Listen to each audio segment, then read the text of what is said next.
Okay, in this video we're going to work on section 1.3 in our textbook, which is entitled The Derivative.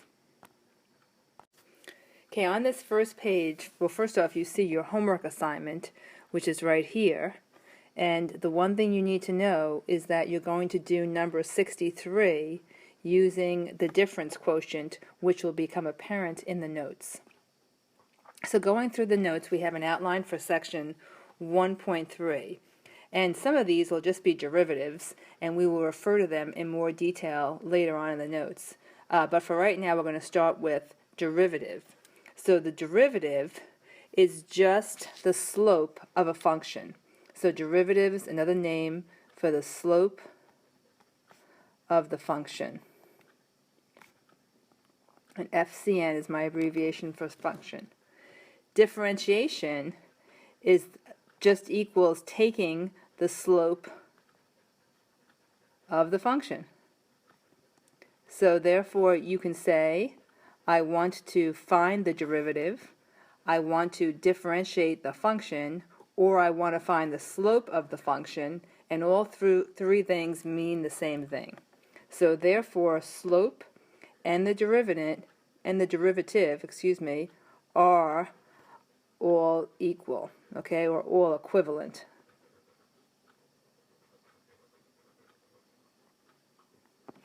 Okay, so these, slope and derivative, are all equivalent. The equation of the tangent line to the graph of f of x at a f of a. Alright, previously you did the equation of the tangent line in this fashion. Y minus y1 equals the slope times x minus x1. Okay, we're going to do it slightly different. The textbook in this section will do the following. They'll do y minus, instead of doing y1, they'll do the function evaluated at the x value of a. That will equal the slope, but the slope is going to be the function, the first derivative of the function, that's prime notation, evaluated at a, times, we had x minus x1, now we're going to say x minus a. Again, this is just a summary. We'll get into more details in the notes themselves. Leibniz notation is a notation that looks like this. It will be d dx. And d dx means the derivative, so I'm going to shorten this, the derivative, and this is going to be with respect to x. So d dx means the derivative with respect to x. Calculating derivatives using the difference quotient. That's going to mean that we're going to find the slope, which is the derivative, by taking the difference quotient and letting the h in the difference quotient approach 0. So again, we're going to go into more details in the notes, but to have this summarized in one place, I'm going to say that f prime of x equals, and then I'm going to write a quotient, f of x plus h minus f of x all over x plus h minus x. Okay, and this is all going to be done as h approaches 0. So just to summarize what this difference quotient is, it's just the change in y over the change in x, and we'll get into that a little bit more. If something is differentiable, it means that you can take the derivative of it. Okay, so I'm going to say has a derivative. The limit definition of the derivative is the difference quotient, which we just wrote up above,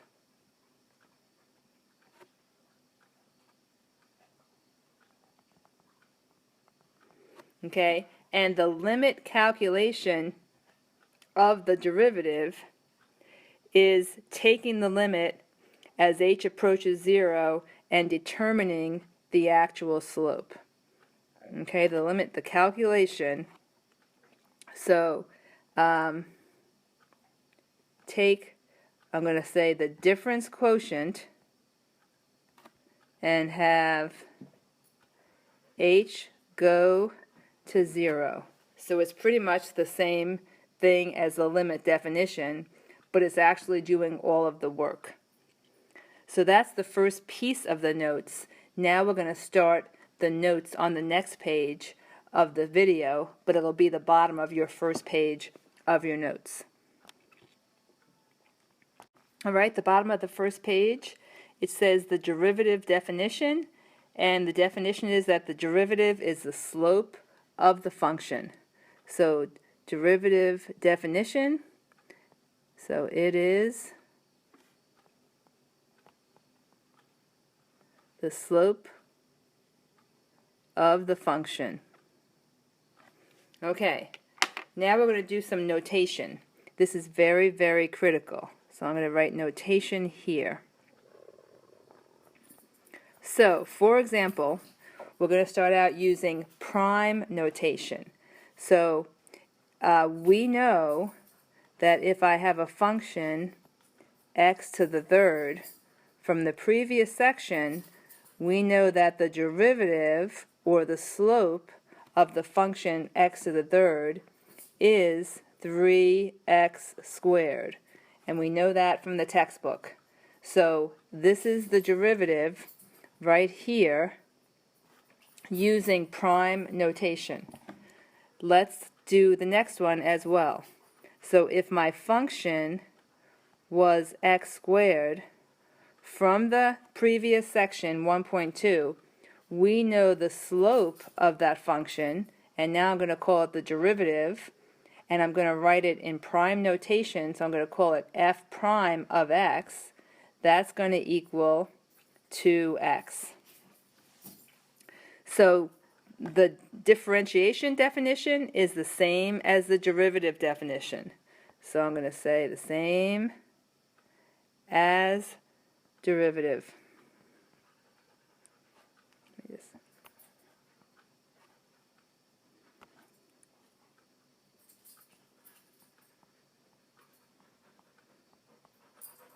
Okay, we're going to move on to page 2. Okay, the power rule is going to be a very powerful rule. It's going to allow you to take a derivative, so you no longer have to wait until you're told what the derivative is. Okay, so let's review how we use the power rule. So here's some math language for us. It says let r be any number and k any constant, and then let f of x equal k times x to the r. If that's our function, right here, then the power rule is going to let us calculate the first derivative, which is f prime of x. So that first derivative will be, using the power rule, bring the r down in front. So here's my r. Then you have your k. Then you have your x. Take 1 away from the exponent. That is your answer. That seems very odd without having a numerical example. So let's say we know that our f of x equals, let's make it 3x to the 4th.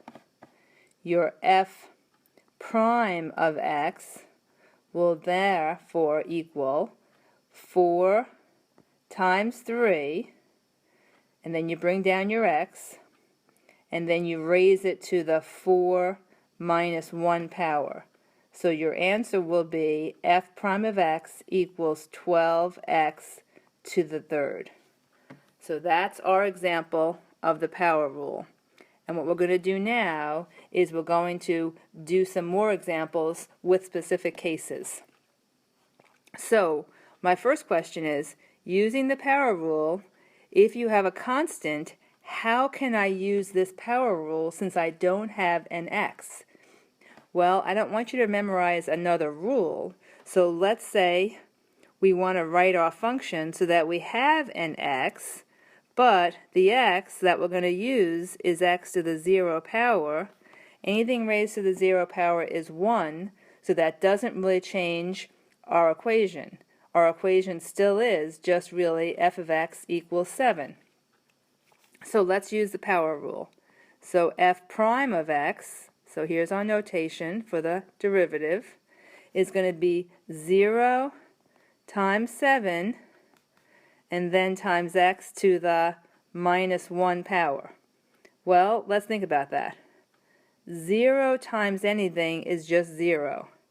So f prime of x is just going to be 0. So the derivative of a constant is 0. Let's eliminate what I wrote over here, and we're going to use this space to explore the derivative of a constant being 0 a little bit more. Draw that graph of f of x equals 7. So let's just say that 7 is about here. Here is your f of x equals 7 equation.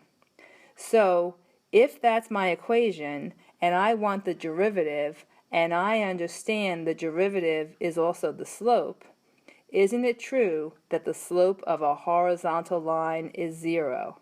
So I shouldn't be surprised that the first derivative of a constant is just 0.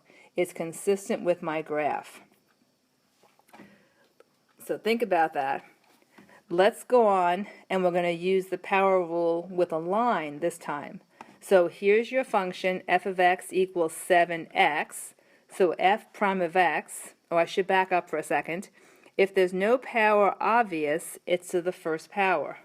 So f prime of x is going to be 1 times 7, which is just 7, times x to the 1 minus 1. So that's to the 0 power. So my first derivative of the line f of x equals 7x is just 7. So let's think about that with a graph. So if this is my graph of y equals 7x, so this is y equals 7x, and I know the first derivative is just the slope, what's the slope of that line? Well, it's just the coefficient of the x term, so that slope is 7. So that's consistent with what I already know about slope. Okay, we are allowed to use the power rule on multiple terms in an equation, so you can work from left to right. So if we want to figure out what is f of x, what's f prime of x of the function 12x minus 2, using the power rule, the derivative of 12x is just 12, and the derivative of 2 is just 0. So therefore, the derivative, or f prime of x, will be just 12. This is consistent with what I know about slope because the slope of that line is just 12, and my first derivative is just slope. Okay, remember a derivative is just a slope. I'm going to write that in big bold letters because we frequently will lose sight of that simple fact. And that simple fact will really help us understand the power rule in many instances. All right, the next page we're going to work with the power rule on a parabola and then on a cubic. Okay, so here is a parabola. If f of x is x squared, then using the power rule, we bring down the 2 and write down your x and then take 1 away from the power, so that's to the first, which is exactly what we were told in section 1.2 was the slope of the function x squared. So now let's use a slightly different parabola. I have 5x squared. So that slope, using the power rule, will be 2 times 5, which is 10. And then you have your x, and then 2 minus 1 is just 1, so we are done. So we've done 2 more derivatives using the power rule, which brings us now to the cubic. If f of x equals x cubed, using the power rule, we have f prime of x is 3x squared. If f of x is 6x cubed, using the power rule, we know f prime of x is 18x squared. Okay, so that has completed that set of notes. Let's go on to some applications. Alright, working only in the top of this page, we see some extensions of the power rule. And note you may work from left to right, applying the power rule as you go. So here is our function, f of x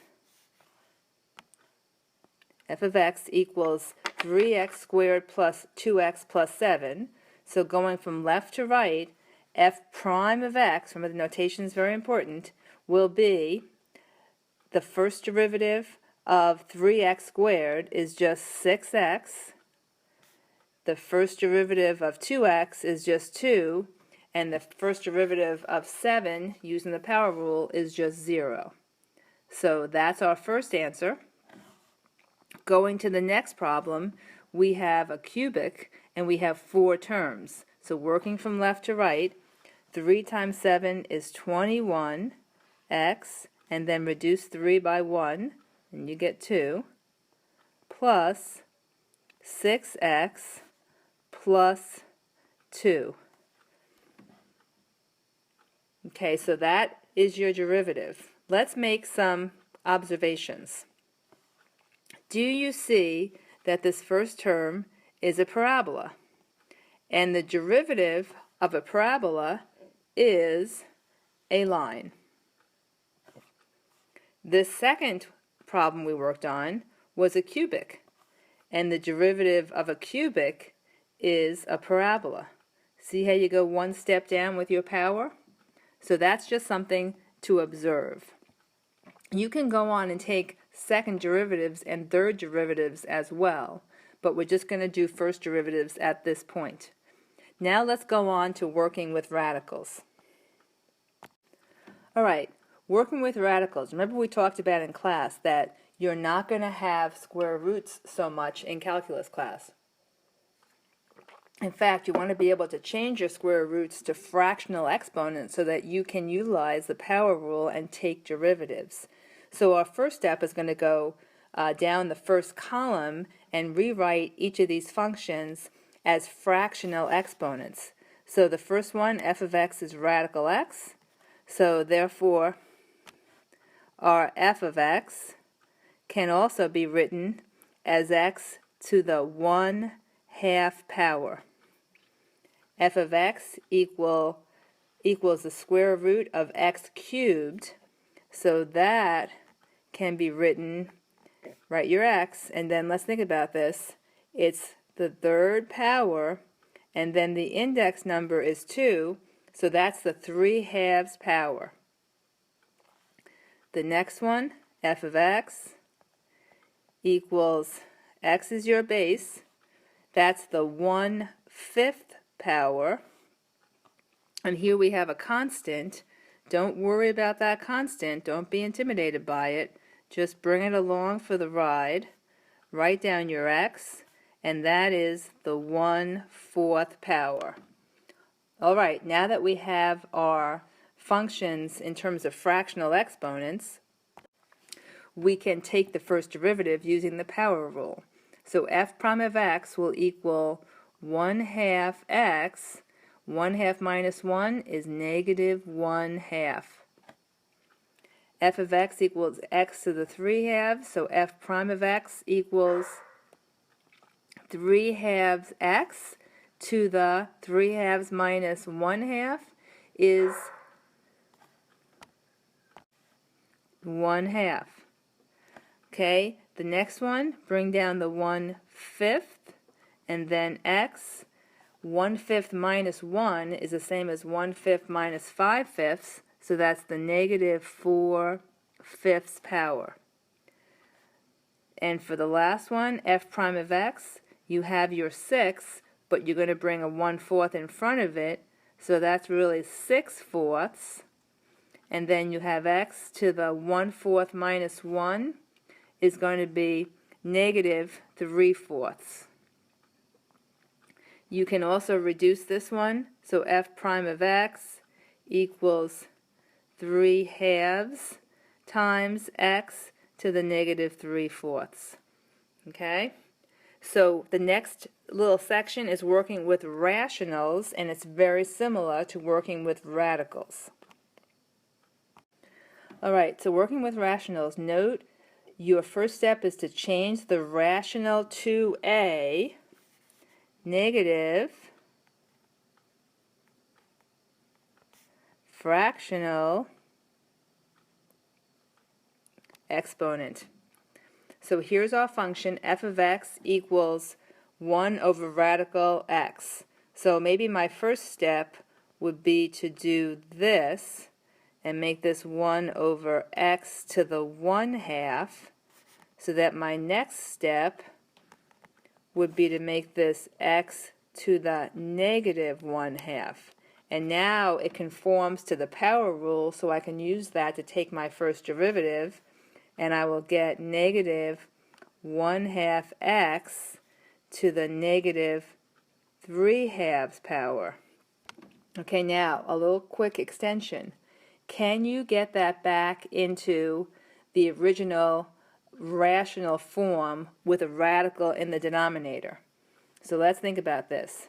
F prime of x, this negative is still negative. The 1 will be up top, the 2 will be in the denominator, and then I'm going to put a radical symbol. I have my x, and the index number is 2. I don't need that, but I do need my 3 here. And that's how you would write it if you're going to write it in the original form. So sometimes if you check your answers in the back of the book, they'll be back in the original form, so you should be able to recognize both. Okay, so let's move on to the next page of notes.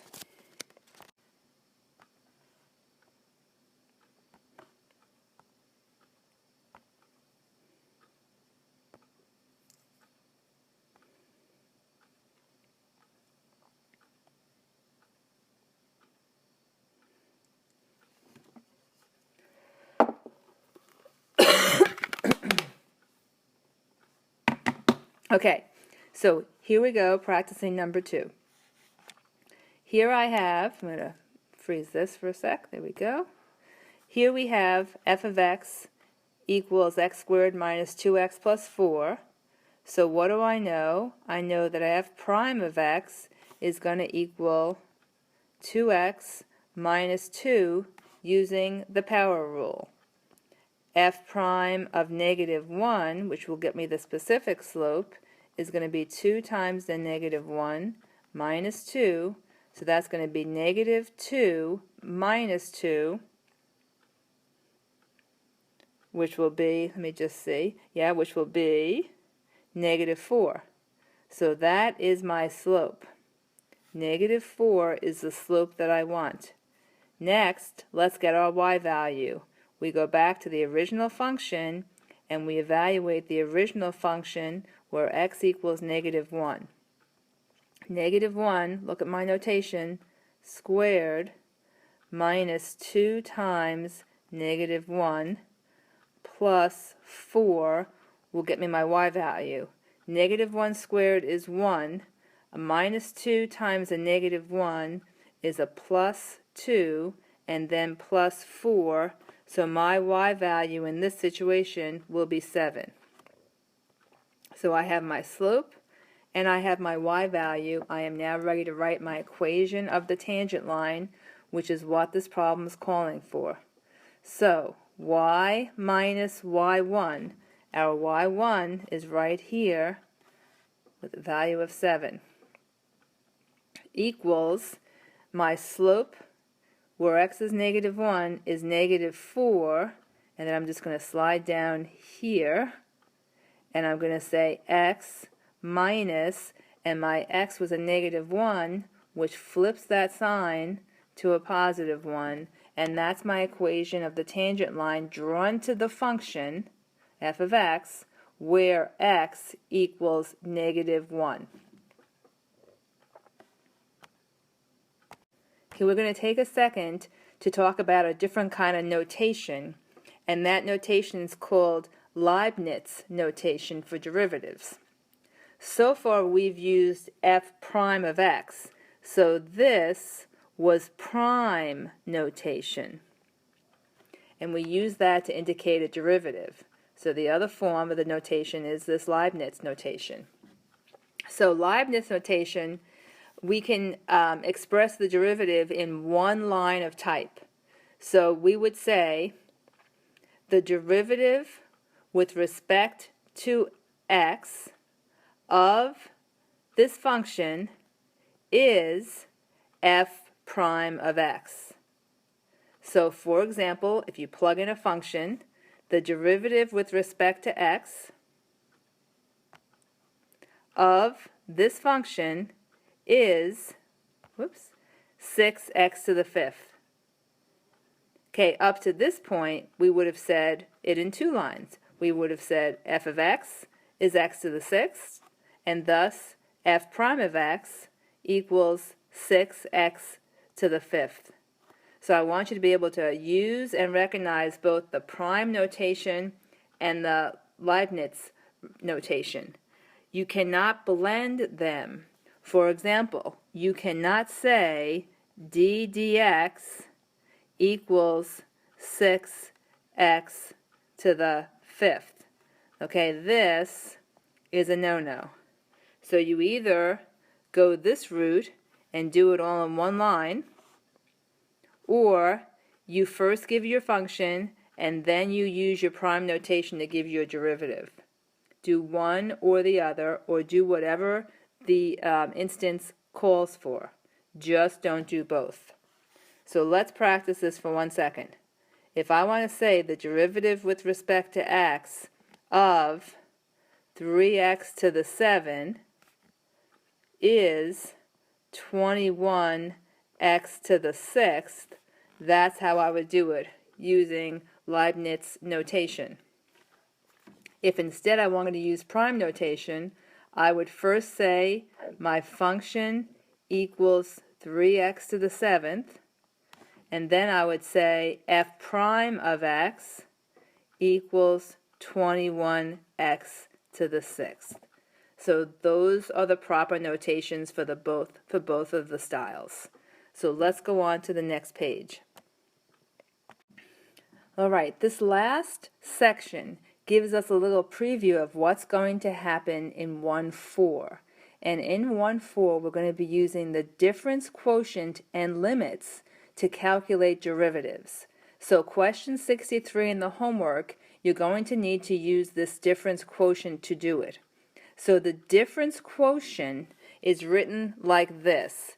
You take your f of x function and you add a little bit of h to it, and then you subtract away your original function, and then you divide by x plus h minus x. That is all extremely unusual and confusing until you get into the theory of it. If you remember that the difference quotient is just the equation for slope, that is going to help you tremendously. So, in the numerator, we really just have y2 minus y1. And in the denominator, we really have x2 minus x1. So let me tell you why. So we're going to focus on the equation or the graph in order to explain what they're doing. So I'm going to use the next page to blow up that graph. All right, here's our graph. So the function or the graph that we want to look at is the blue one. So maybe I will make this a little bit darker.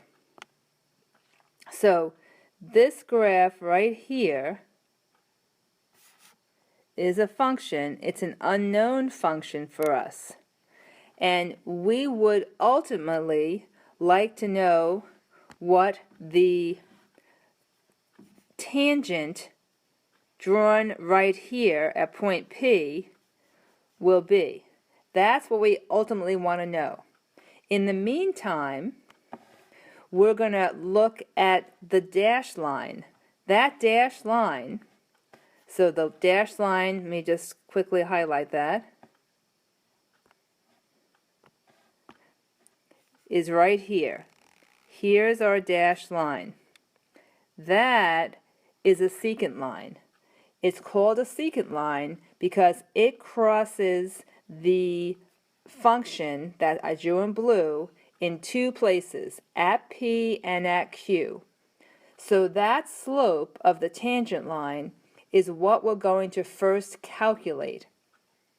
So notice, to do that calculation, here's your change in y, and here is your change in x. So to do the slope, you take, the focus is on the point Q, and there's your y value, which is f of x plus h. Here's your x value, which is x plus h. And you take that y2 value, and from it you subtract the y1 value. So the y1 value is f of x. The x1 value is just the x. And when you do that subtraction, and you put change in y over change in x, you get the slope of the secant line.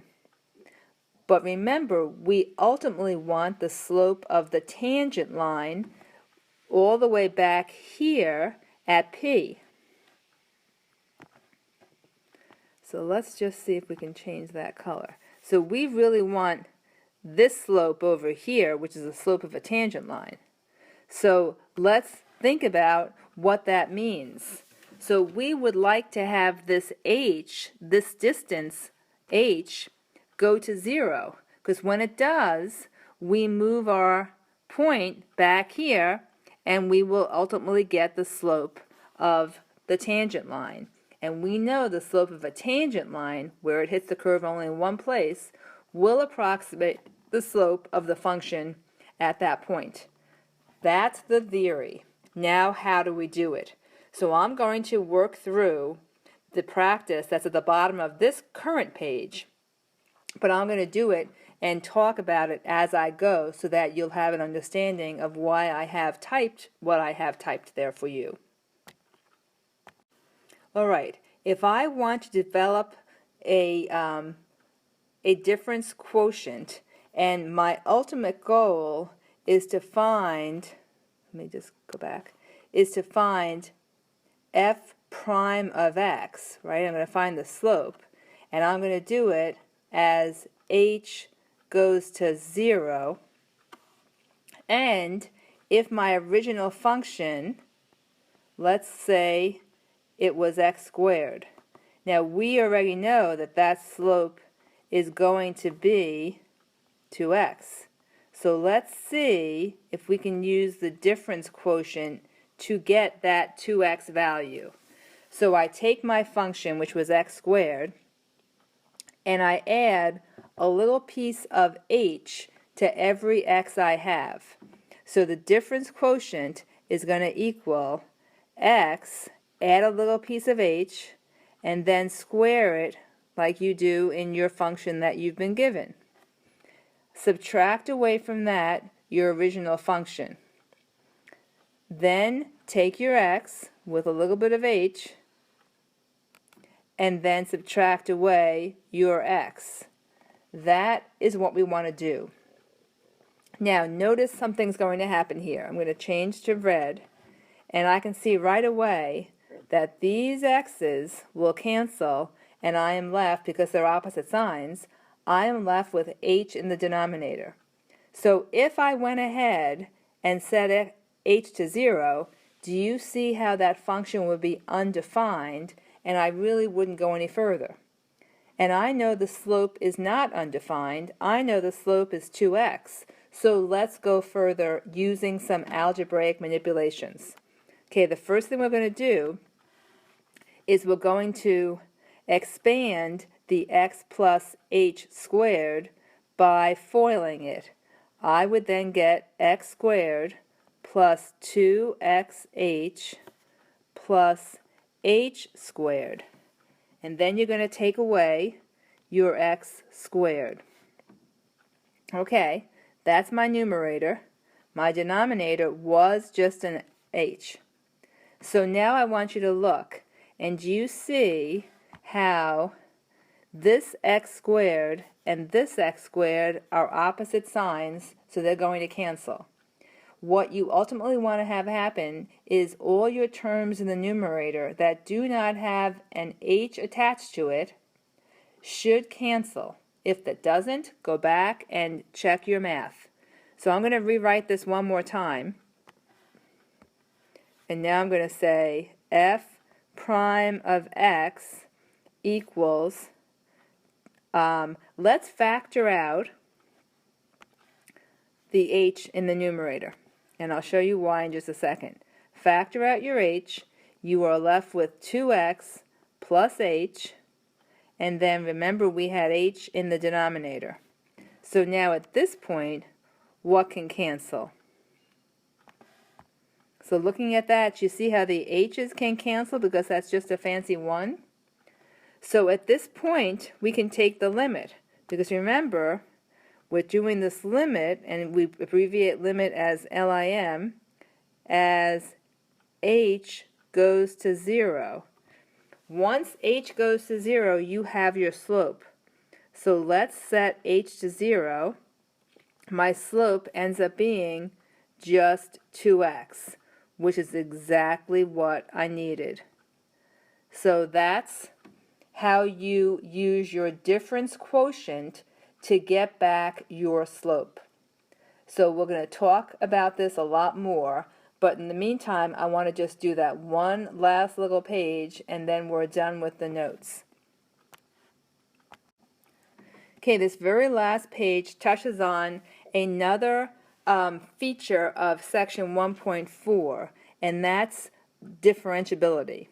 So without spending a lot of time doing that, I'm going to let you know that you will be able to tell whether something is differentiable by thinking about the difference quotient and taking the limit as at h goes to 0. So a good rule of thumb is this. If a function, such as your absolute value function, has a sharp point, so right here you have a sharp point, that function at that sharp point is not differentiable, because you can't differentiate it there. So that's all I'm going to say about that at this point, but we will revisit this when we get to 1.4. So this function is differentiable here and here. It's just not differentiable at the sharp point. So that's it for 1.3. Now you should be able to go and do the homework problems and try to do the quotient rule for problem number 63.